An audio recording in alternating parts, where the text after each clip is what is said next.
നിങ്ങളുടെ favourite shows ഇനി ഒരിക്കലും മിസ്സാവില്ല. ഇപ്പോൾ C5 കാണും നിങ്ങളുടെ ഫേവറേറ്റ് ഷോ തികച്ചും സൗജന്യമായി.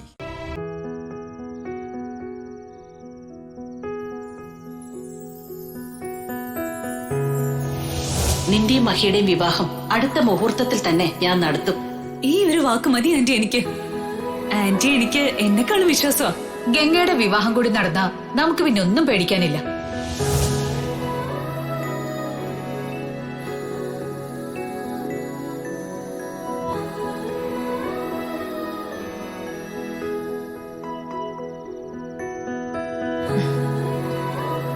ഇതെന്താ മാളൂട്ടി ഇങ്ങനെ ആലോചിച്ചിരിക്കുന്നേ? ഇതുവരെ കിടന്നില്ലേ? എന്താ ഒന്നും മിണ്ടാത്തെ? എന്നോട് പിണക്കാണോ? അല്ല. പിന്നെന്താ പറ്റിയേ? കാര്യം എന്താന്ന് പറഞ്ഞാലല്ലേ എനിക്ക് അറിയാൻ പറ്റുള്ളൂ. ഗംഗ കല്യാണം കഴിച്ചു പോയാ പിന്നെ ഇങ്ങോട്ട് വരില്ലേ? കല്യാണം കഴിച്ചാ പിന്നെ ഭർത്താവിന്റെ വീട്ടിലല്ലേ താമസിക്ക? അപ്പൊ പിന്നെ ഒരിക്കലും ഇങ്ങോട്ട് വരൂലേ? അങ്ങനെ ഒരിക്കലും വരാതിരിക്കൊന്നുമില്ല. ഇടയ്ക്കൊക്കെ വരാൻ പറ്റുമായിരിക്കും. പക്ഷേ കല്യാണം കഴിച്ചാല് സമ്മതിക്കണം, എന്നാലേ വരാൻ പറ്റുള്ളൂ. അയാള് വിട്ടില്ലെങ്കി എന്ത് ചെയ്യും? വരാൻ പറ്റില്ല. എങ്കിൽ ഗംഗ കല്യാണം കഴിക്കണ്ട. അല്ലെങ്കിൽ ഞാനിപ്പോ കല്യാണം ഒന്നും കഴിക്കാൻ പോകുന്നില്ലല്ലോ. ഗംഗ ഉടനെ കല്യാണം കഴിപ്പിച്ച് അയക്കൂന്ന് പറയുന്നത് ഞാൻ കേട്ടല്ലോ. ആരങ്ങനെ പറഞ്ഞേ? ദേവയാനിയും ശ്രേയയും ആ ഹൈമാവതിയും കൂടി പറയുന്നത് ഞാൻ കേട്ടതാ. അവരങ്ങനെയൊക്കെ വെറുതെ പറഞ്ഞോണ്ടിരിക്കുള്ളൂ, അല്ലാതെ ഞാൻ ആരെയും കല്യാണം കഴിക്കാനൊന്നും പോകുന്നില്ല.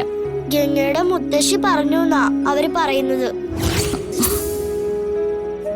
മുത്തശ്ശിയോ? അതെ, മുത്തശ്ശി ദേവയാനിയോട് പറഞ്ഞെന്ന്. മുത്തശ്ശിയെ കാണാൻ ദേവയാനി പോയിരുന്നു.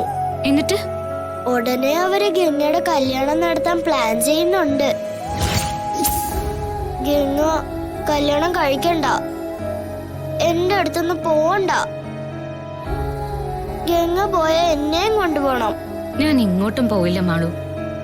മാളൂട്ടിയെ വിട്ട് ഞാൻ എവിടെയും പോയില്ല കേട്ടോ. മോള് കിടന്നോ?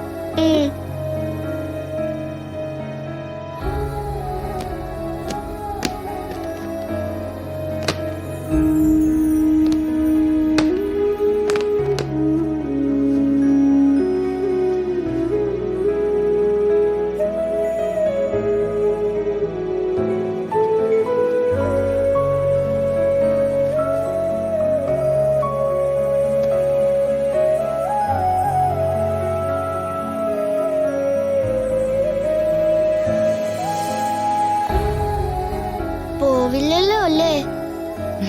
ഇല്ല, പോവില്ല. എന്റെ മാളൂട്ടി സമാധാനായിട്ട് ഇറങ്ങിക്കോ.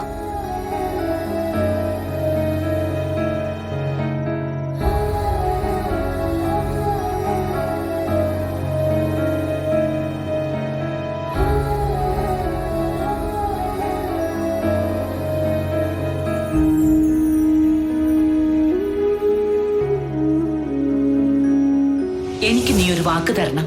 എന്താ മുത്തശ്ശി? ഞാൻ പറയുന്ന ആളെ നീ വിവാഹം കഴിക്കാവൂ.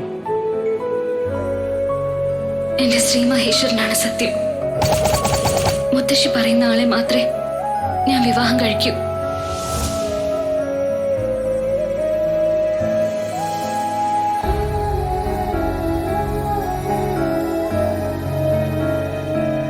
ഡൗൺലോഡ് ചെയ്യൂ C5 ആപ്പ്. കാണൂ എല്ലാ എപ്പിസോഡുകളും സൗജന്യമായി.